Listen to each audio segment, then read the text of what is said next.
کپڑے بھی اتار پھینکے اور کھانا کھانا بھی چھوڑ دیا، کسی نے ترک کلام، کسی نے ازدواجی زندگی ترک کر دی، کسی نے غار و کوہ کو جا کے اختیار کر لیا اور کہا کہ میں اس سے اللہ کا قرب حاصل کروں گا، کسی نے سوا من لوہا پہن لیا کہ اس مشقت سے میں اپنے نفس کو مار رہا ہوں اور میں اللہ کو اس طرح راضی کر لوں گا۔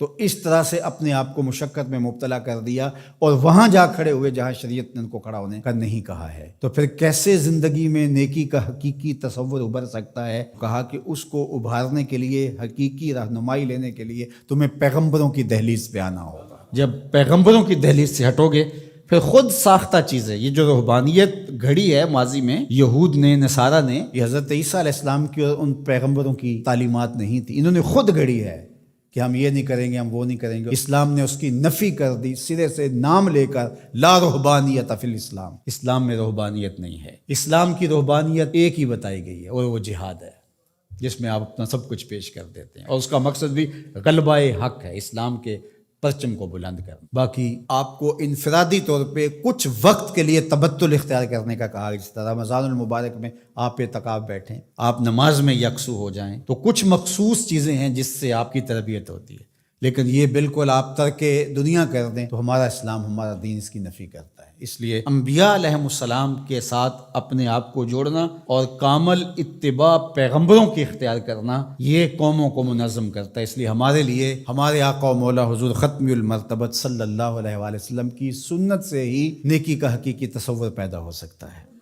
خلاف پیمبر کسے را گزید، ہرگز نخواہت بمنزل رسید۔ سعدی شیرازی فرماتے ہیں حضور کے بتائے ہوئے طریقے سے ہٹ کر کے اگر کسی نے کوئی طریقہ اختیار کیا، وہ منزل کے قریب پھٹک بھی نہیں سکتا ہے۔ منزل نصیب ہوگی تو حضور کے قدموں سے نصیب ہوگی۔ اس لیے النبیین، نبیوں پر ایمان لانا یہ بر ہے۔ وآت المال علی حبہ ذوی القربى والیتامى والمساکین وابن السبیل والسائلین وفی الرقاب، اور اپنا مال، اس مال کی محبت کے باوصف دینا۔ ایک تو ہے کہ مال کی محبت نہیں ہے اس کو دینا، یعنی وہ مال جو آپ کے اوپر بوجھ بنا ہوا ہے، گھر پڑا یہ کھانا خراب ہو رہا ہے تو بیوی بھی بار بار کہتی ہے اس کو کہیں ٹھکانے لگاؤ یا باہر پھینکاؤ یا کسی کے منہ میں پڑ جائے، تو وہ اگر اٹھا کر آپ کسی گلی میں گزرتے فقیر کو دے دیتے ہیں تو آپ اس کو نیکی سمجھتے ہیں۔ خود سمجھو ذرا کیا یہ نیکی ہے؟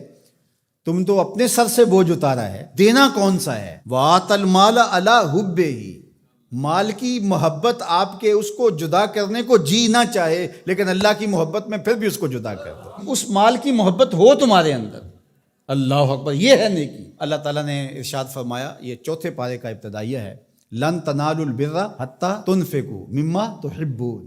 وہاں بھی بر کا، اتنی دیر تک تم بر کو پہنچ نہیں سکتے، نیکی کو حاصل ہی نہیں کر سکتے۔ لن تنالو، آپ طلباء سے پوچھئے، حرف ناصب جب مضارع پہ داخل ہوتا ہے تو مستقبل کی ابدی نفی کرتا ہے، تو فرمایا کہ تم نیکی کو حاصل کر ہی نہیں سکتے، حتی تنفقوا، یہاں تک کہ تم خرچ کرو، مما تحبون، اس مال سے جس کو تم پسند کرتے ہو۔ یہ تو اللہ کا کرم ہے کہ مما تحبون کہہ دیا، اگر اللہ کہتا اس سارے مال کو خرچ کرو تو مشکل بن جاتی۔